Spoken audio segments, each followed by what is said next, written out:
In this investigation, we dismantle the decades-old myth of the Area 51 secret railway to uncover a more grounded conspiracy. By analyzing the Los Alamos phone directory evidence and the unique Papoose Lake camouflage, we prove that the military's greatest weapon isn't a secret train, it's the psychology of silence. Lazar, as consistent testimony, remains the only bridge between the public's imagination and the reality of S4 as hidden logistics. Today, you are going to hear something that will make you stop in your tracks. For decades, the world has been captivated, even obsessed, with a singular spectacular idea: that Area 51 moves its most profound secrets through a massive, clandestine underground railway system. Welcome back to the Untold Crypt. Look, we don't just tell stories here. We crack open the forbidden vaults of history that the world was meant to forget.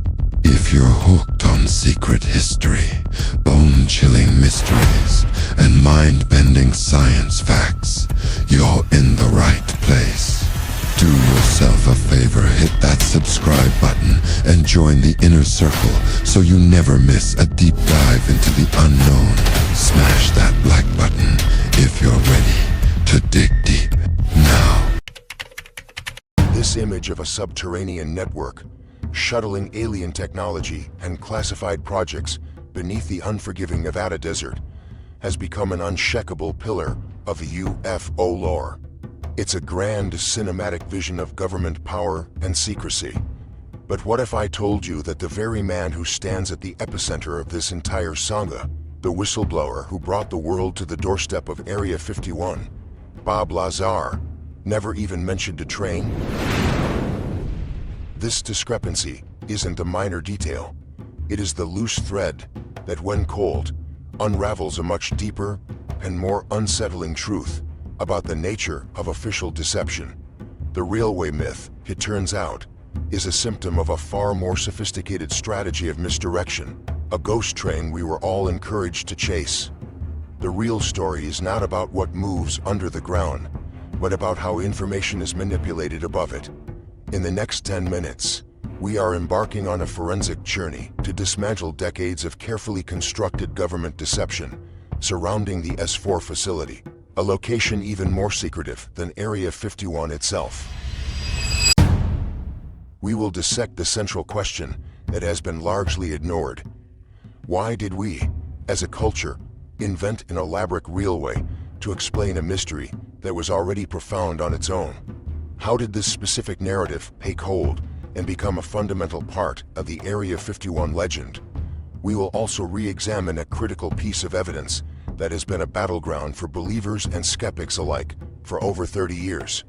How did Bob Lazar, the name of a man the government claims never worked for them, end up printed in a Los Alamos National Laboratory internal phone book? The official story simply doesn't add up, and the contradictions point to a cover-up far more intricate than just hiding alien craft. So I urge you to stick around, because the final piece of evidence we will present, it changes everything we think we know about Area 51's logistics forever. It suggests a method of concealment so audacious, so psychologically potent, that it renders a physical railway obsolete. The answers we seek are not buried in steel tunnels, but are hidden in plain sight, just beneath the sand. When Bob Lazar first came forward in 1989, his story wasn't initially a sensational tale of extraterrestrial beings. At its core, it was a narrative of logistics, of process, of the mundane mechanics of an extraordinary operation. He spoke with the precision of a technician, describing a highly compartmentalized mountain facility, designated as S4, situated miles south of the main Groom Lake airstrip, nestled into the banks of the dry Papoose Lake bed. He detailed specific procedures, security clearances, and the physical layout of the hangars built directly into the mountainside. His descriptions were methodical, focusing on the strict, need-to-know basis of the work performed there. But here is where the story hardens into belief, where the public narrative diverged from Lazar's own testimony. Lazar described compartmentalized access, not tunnels. He described extreme secrecy, not trains. His account detailed a system where personnel were flown into Groom Lake and then bused to S4 with blacked out windows, a process designed to disorient and ensure no one knew the exact location or the full scope of the operation. There was no mention of a vast, subterranean rail network. So, if Lazar didn't introduce the idea, where did the railway come from? It came from us. It was our collective psychological answer to a question no one was allowed to ask. How do you move something monumental in absolute secrecy? Faced with the incredible implications of Lazarus' claims, the reverse engineering of alien technology, the human mind sought a proportionally grand explanation for its logistics. A simple bus ride seemed too mundane, too pedestrian for a secret of this magnitude. An underground super railway, however, fit the scale of the myth. It was a projection of our own imagination onto the blank canvas of the Nevada desert, a narrative that felt more satisfying than the stark, clinical reality Lazar described. It was a grand solution for a grand secret. The railway wasn't a piece of evidence.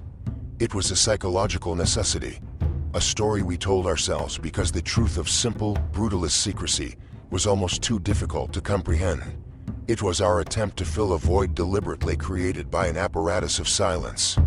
The most persistent attack on Bob Lazar's credibility has always been aimed at his background, specifically his education and professional history. Skeptics, and by extension official sources, have long claimed that Lazar invented his degrees from MIT and Caltech, effectively painting him as a fraud who concocted an elaborate fantasy. This has been the cornerstone of the debunking effort for over 3 decades. But in 2025, as we reevaluate the case with fresh eyes and a wealth of accumulated data, we must return to the undeniable and deeply problematic piece of evidence: that Bob Lazar Los Alamos phone directory evidence. A 1982 internal phone book from the Los Alamos National Laboratory, one of the most secure and advanced research facilities on the planet, lists a Robert Lazar working for Crypt, a contractor that supplied technical staff to the lab. This isn't an anecdotal claim. It's a physical document, a black and white artifact that places him squarely within the national security apparatus. If the government's official position is that he was never there, how does this document exist? This single piece of paper shatters the official narrative. It proves, at minimum, that there has been a concerted effort to erase his history. And this leads to a chilling and unavoidable question. If the government possessed the power and the will to meticulously erase a man as academic and professional records, to make him a ghost in his own life, what else did they erase about the desert? What other truths have been scrubbed, not just from documents, but from the very landscape itself? The erasure of Lazar's past is not evidence of his fraudulence. It is evidence of their methods. If the secrets of S4 weren't moved by an elaborate underground rail system, then how were they moved? The Area 51 secret railway mystery debunked suggests a far more subtle and powerful form of transport. Secrecy itself was the transportation. The entire operation was not about hiding physical movement, but about controlling perception and information flow on a massive scale. Think of it not as a logistical challenge, but as a psychological one. The true genius of the S4 operation, if Lazar is to be believed, was its mastery of camouflage, not just visually, but informationally. The hangars were disguised to look like the natural geology of the mountain range.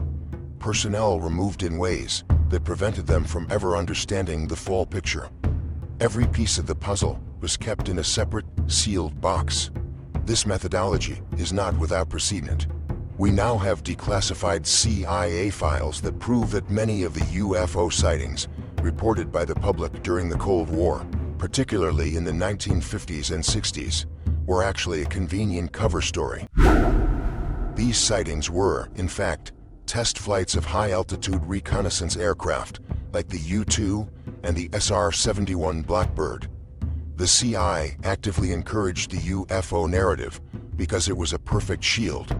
It misdirected public and enemy curiosity away from top-secret aerospace projects and toward a fantastical explanation. Was the railway myth just another layer of that shield? It is entirely plausible that the myth of a secret train was either deliberately seeded or, at the very least, allowed to flourish because it served the same purpose. It sent investigators, researchers, and the public on a wild goose chase for a non-existent physical object, diverting attention away from the real, far more sophisticated methods of operational security and psychological warfare being employed in the Nevada desert. The real secret wasn't a train. It was the strategy of making you look for one. Thanks for watching, and if you found this investigation compelling, please like this video and subscribe to the channel for our next deep dive into the world of hidden truths. I want to know what you think. After weighing the evidence, the phone book, the debunked railway, the documented history of government misdirection, do you believe Bob Lazar's story is authentic, or just a very well-constructed myth? Is he a whistleblower, or the architect of a modern legend? Let me know in the comments below. See you next time.